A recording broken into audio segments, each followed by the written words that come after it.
Hey, Phantom here, coming back at you with another video. Gee golly whiz, who would have thought first video of 2026 is going to be a baking video.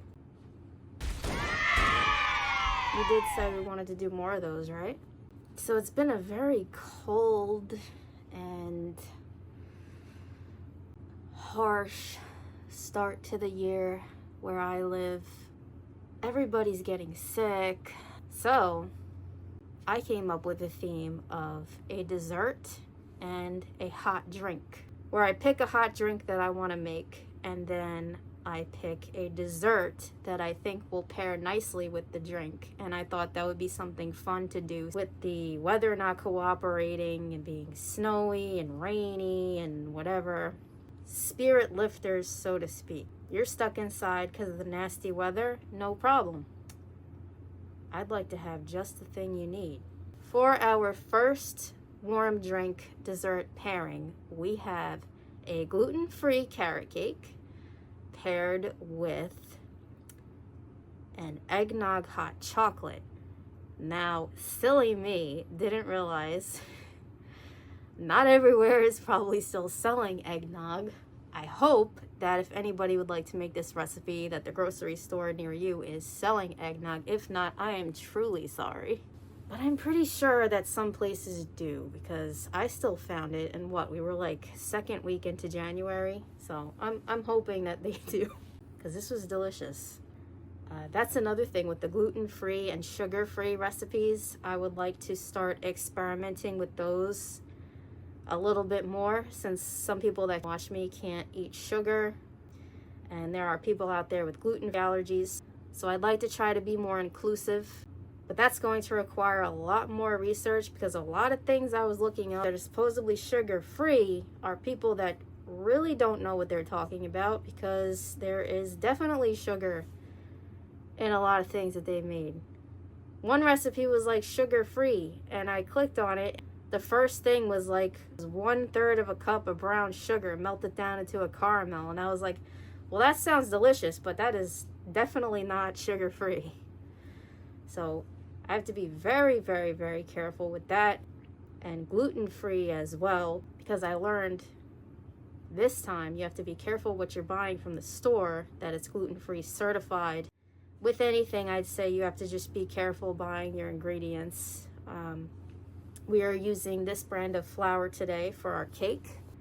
There is a cream cheese frosting recipe that goes with this recipe, but I don't like making my own frosting from scratch, because I usually run into the issue of it makes way too much, uses a lot of butter and things that are expensive, and then like a lot of the times I don't even like it. So I'll be using Betty Crocker frosting for the cake. I didn't realize a lot of their frostings are already gluten-free. You can see in the corner on the bottom. So that's pretty cool. This frosting from the store paired really good with the cake. But if you're interested in making your own frosting from scratch, there is a cream cheese frosting recipe that the author provides with this cake recipe. So you can get that through the link in the description below. Probably make it another time. Give it a shot. If anybody does make it, let me know how it comes out. So the cake is gluten-free. The hot chocolate is just a regular recipe. I'm going to save most of this for my review section, which should be short. But the carrot cake was delicious. The hot chocolate, oh my God. Smooth, creamy, rich white chocolate with eggnog, and the white chocolate shavings on top was a nice touch. I highly recommend the hot chocolate. A cup of this eggnog hot chocolate with a little slice of carrot cake was the perfect pairing for your nice, cozy, warm dessert. The spices in the cake paired with the eggnog very, very nicely. So I would recommend, if you're stuck inside with your family, definitely pair these together. It's bound to make some nice memories for sure. For sure. I won't keep you any longer. Take a look at the review section of the video if you want my tips, my opinions, anything like that. These are not my recipes, so if you're interested in making them, you can go down to the link in the description box below. If you have any questions, if you try the recipe and you really like it, make sure you give the authors thumbs up on their website, leave a comment, give them stars. If you have any questions, leave a comment for them, and I'm sure they will get back to you. I hope that you guys enjoy this theme for the winter time. I had a good time with it. I'm enjoying finding drinks and desserts to pair together and make. Expect to see more sugar-free and gluten-free content on the channel, and I'm excited to dive into that too, since I like to try things. Like, comment, subscribe. Tell your ghosts about me, tell your demons about me, tell your friends about me. Happy New Year. And let's go. Let's get it.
Nakamura. Posted an hour ago on Truth Social.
How's it going? Okay, let's start with the carrot cake. So good. It was dense, moist, tasted delicious the second day. You could put it in the fridge if you want it to last longer. This is the first gluten-free thing that I've ever made, and you can't even tell the difference. So you don't need all those carrots. If you want it to be packed with carrots, that's fine. But I would say even like 2 cups of carrots would be fine in the cake if you want more cake to carrot ratio. There's literally nothing wrong with it. This is just personal things that I would do. And I would double up on the spices next time, because I love the taste of gingerbread cookies, and that's honestly what it smelled like as I was mixing everything together. I kept telling my mom, like, this smells like I'm making gingerbread cookies, because it was good, but I think that would just knock you out. Like, if you double up on the spices, you don't even have to have frosting with it if you don't want to. You could even make this into little cupcakes or muffins, or you can make it into a pound cake and have slices for breakfast with a coffee. This definitely pairs perfectly with a warm drink. My parents were both saying they would love to have a slice with coffee in the morning.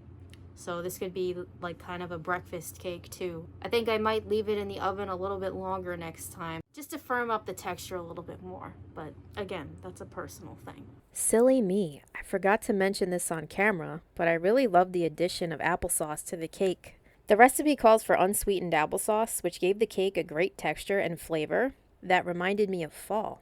The recipe says you can add nuts or other flavors into your cake. I opted out of nuts this time because some family members can't have them, but I would definitely consider adding raisins in the future, and even some ground ginger. Yeah, that's it. No complaints from me here about the cake at all. And even then, the only things I would change are just personal. Okay, let's move on to the hot chocolate. This was really good. I will probably be making this again for my family around Christmas time, because wow, I used Ghirardelli white chocolate baking squares, and I was doing a bunch of research on like how to make good hot chocolate on the stovetop, and one of the pieces of advice I kept seeing was make sure you use high quality chocolate to make your hot chocolate, right? Because you want to taste it, you want it to taste good. I was able to get 5 cups of hot chocolate out of this batch, and I didn't fill them all the way up. I filled them like that much, so it made a lot, and that's good. So if you're making the bigger batch for like a group of 5 people, and we still had enough left for 1 more cup, the perfect amount for everybody. I love the chocolate shavings touch on the top of the hot chocolate. It made it look really nice, and then it was kind of cool. I felt like a bartender. I was like, okay, what does everybody want on top? You want cinnamon, you want nutmeg? And then my family was just putting all their orders in, and I'm like, doo. It was funny. We had like a little hot chocolate bar going on with like a little piece of cake and everything else, and it made a decent amount of it. Very easy to throw together. The eggnog was really rich and creamy, and that vanilla extract in there paired with the milk just made it so good. And the beauty about drinks is you can definitely tailor them to your taste. But I wouldn't change anything about this eggnog. It was very good. If you want to know how to make the chocolate shavings for the top, just take a potato peeler, and then before you chop up your chocolate bars to put them in the hot chocolate mixture, just shave like you're peeling a potato. For me, I had to drag it along the edges of the chocolate. Sometimes you might have to like push it in a little bit to kind of get what you're going for, but you'll figure it out as you go, and they'll look really nice on top. So yeah, that's it. If you're still here, I think I'm going to try to go to the dollar store this week, since I'm going to be doing more drinks, to get glass mugs so that way we can see inside it a little bit better. Like I was trying to show you the tops and like the, you know, how it looked in the pan and all that. Yeah, we'll try to make things look a little nicer. But it was really just cozy theme, hanging out with the family, making dessert, hot chocolate. I mean, I don't have to get too fancy, but no, I want to be able to see inside the cup. So let me head there and see if I can find anything nice for that. But yeah, hope that you enjoyed this video. I hope that you're excited for this series. Thank you for watching, and I will see you next time.